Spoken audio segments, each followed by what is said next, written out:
Arap'ın önerdiği biçimiyle diyelim ki farklı ülkelerde farklı nüansla farklılıklarla uygulanma alanları bulduğu yerler var. Örneğin Belçika'da veya başka Avrupa ülkelerinde veya dünyanın farklı yerlerinde bunun için bir çaba var.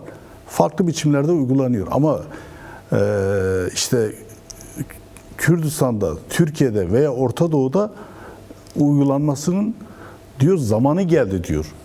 Evet. Yani o vurgu önemlidir. Niye? Çünkü buralarda uygulanmadı. Burada her şey tepeden yapılmaya çalışılıyor. Hatta ABD işte Orta Doğu elçisi ne diyor? Diyor ki buralara monarşi gerekiyor. Evet. Oysa Önder Apo diyor değil diyor. Yerel demokrasinin hayata geçme zamanıdır diyor. Evet. Ve bunun için de bir çaba gerekiyor. Neden önemli? Diyor ki sadece bu Kürt sorunun çözümü için değil. Bu aynı zamanda Türkiye toplumunda demokratikleşmesi, demokratik bir yönetimin hayat bulması, evet. Bu da yetmiyor. Diyor bu aynı zamanda Suriye, Irak gibi ülkelerde işte bütün orta İran veya diğer ülkelere de gerekli olan bir sistemdir. Niye bunu altını çiziyor? Tabii ki bu aynı zamanda o belediye yerel yönetim konferansını toparlayan ve orada bulunan yerel yöneticilere de eleştiriler sunuyor aslında. Bunun yeterince uygulanamadığını, demokratik içeriğinin genişletilmediği, halkın her kademede kararlara ortak edilmediği ve bunun mutlaka sağlanması gerekiyor. Yerel demokrasinin kalıcı hale gelebilmesi için halkın karar alma mekanizmalarına yer alması gerektiğine vurgu yapıyor. Yani benim dinlediğim kadarıyla, okuduğum kadarıyla tabii ki kararlar var. Yani hani konferansta kararlar da alındı bu doğrultuda. Yani aşırı israfın vesaire şeyler de var tabii.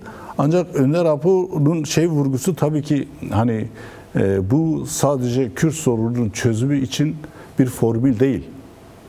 Bu ne diyor? Demokratik entegrasyonun şah damarıdır diyor. Evet. Bu anlamıyla çok önemli. Yani bundan sonra daha fazla yani demokratik entegrasyonun ne olduğuna yönelik daha fazla kafa yorulması gerekiyor. Yerellerde daha fazla belki bu konuda eğitimler mi gerekiyor? Kurumlaşmalar yaratılması gerekiyor. Kooperatifler, komünler, meclislerin daha da artırılması gerekiyor. Yani nerede, hangi bölgede, hangi mahallede, hangi köyde ne ihtiyaç varsa orada bir kurumun yaratılması. Yani kurum derken böyle hani gidip bir bina, bir sandalye vesaire değil. Evet. Diyelim ki Gımgım'da yani Varto'da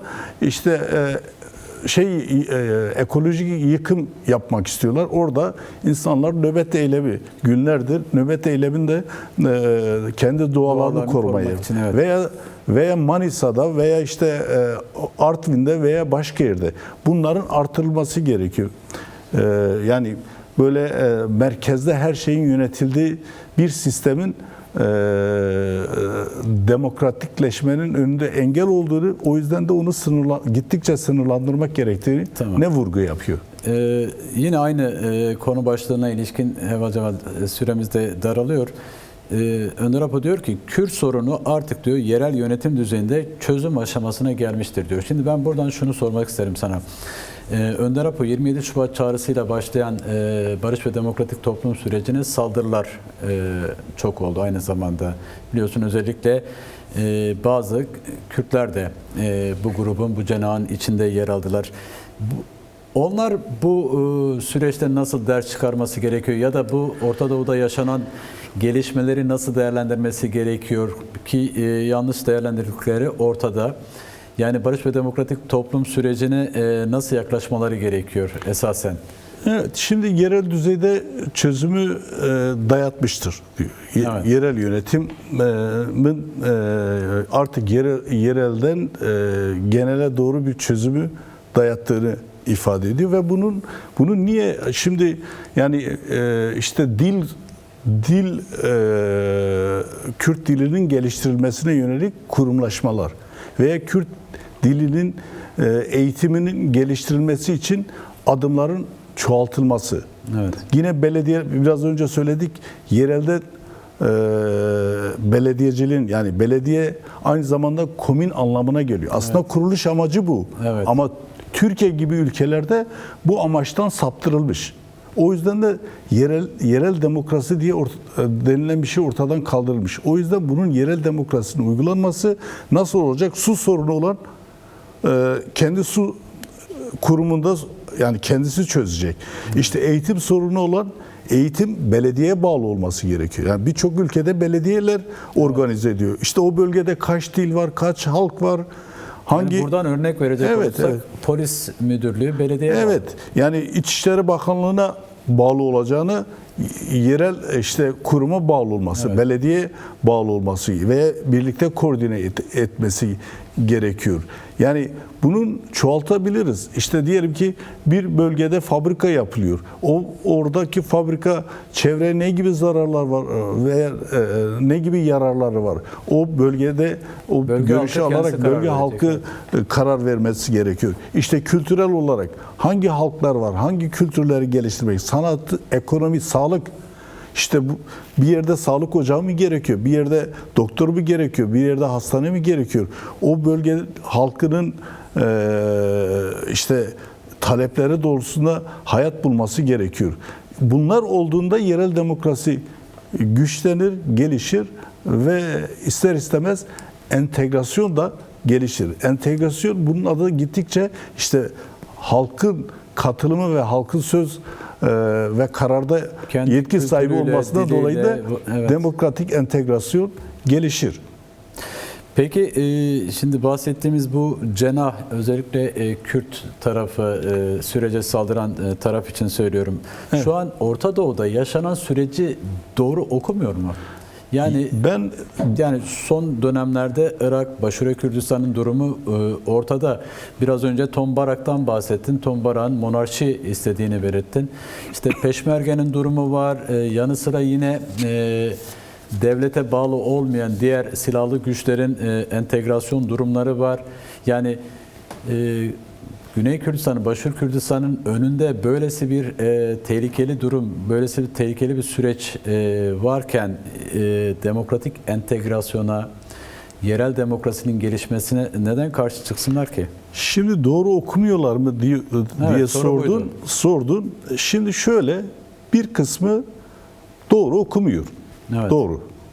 Ama bir kısmı, sen doğruyu da dayatsan, o sırf bunu Kürt halk önderi Abdullah Öcalan savunduğu için, sırf özgürlük hareketi savunduğu için sen bugün de ki bu yol doğru, o tersine gider.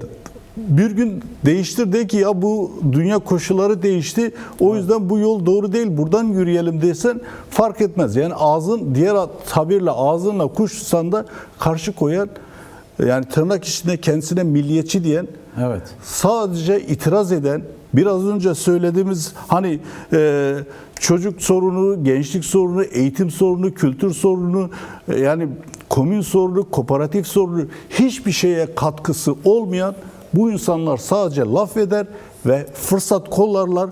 Böyle sotaya yatmış gibi bekliyorlar. Acaba birinin ayağı tökezler mi? Acaba bu Kürt Özgürlük Hareketi'nin ayağı tökezler mi? Veya ben bir çelme takabilir miyim? Ya boşuna çaba. Yani şimdi Orta Doğu'daki gelişmeler, sadece Orta Doğu'daki değil. Biraz önce söyledim, 3. Dünya Savaşı koşullarında çok girift, çok böyle katmanlı bir savaş yürüyor ve bu savaşı gerçekten, yani özellikle Sovyetlerin yıkılımından sonra farklı biçimlerde devam ediyor ve buna kendisine milliyetçi vesaire kılıfını uyduranlar sanki Kürtlerin haklarını savunuyormuş gibi sürekli bir saldırı halindeler. Boş çabalar.